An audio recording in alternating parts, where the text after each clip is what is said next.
Hi అండి, మీరు చూస్తున్నారు ఆల్రౌండర్ #90s అండి. రోజు రోజుకి ఇండియాలో ఏం జరుగుతుందో అర్థం కావట్లేదండి.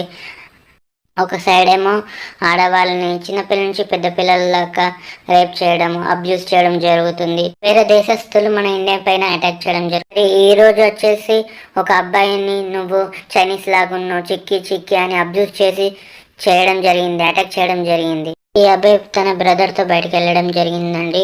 అక్కడ ఉన్న కొందరు వ్యక్తుల్లో ఆకతాయిగా అతన్ని అబ్యూస్ చేయడం అయితే జరిగిందండి. చెక్మా అని, చిన్న కళ్ళు ఉన్నాయని, మమ్మో అని, చైన్స్ వచ్చావని, నేపాలోడని ఇలా అనడం అయితే జరిగిందండి.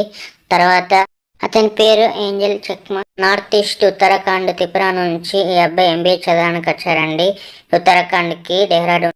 అయితే ఆ చెక్మా అనే పర్సన్ తోయడంతో అక్కడ తోపులాటం అయితే జరిగింది. తర్వాత 4-5 కలిసి అందరు కలిసి ఆ అబ్బాయిని అటాక్ చేయడం అయితే జరిగిందండి. కడుపు మీద, ఆయన నెక్ మీద సీరియస్గా ఇంజురీ చేశారండి.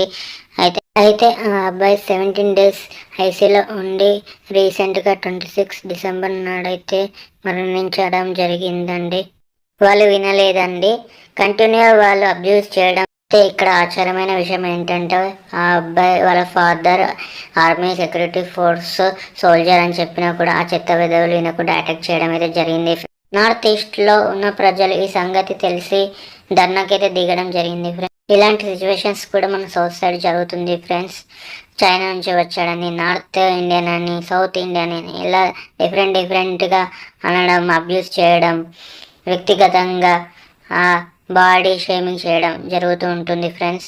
ఇలాంటివి జరగకుండా కఠినమైన చర్యలు గవర్నమెంట్ తీసుకోవాల్సిందని నేను కోరుతున్నాను friends. Thank you for watching the video.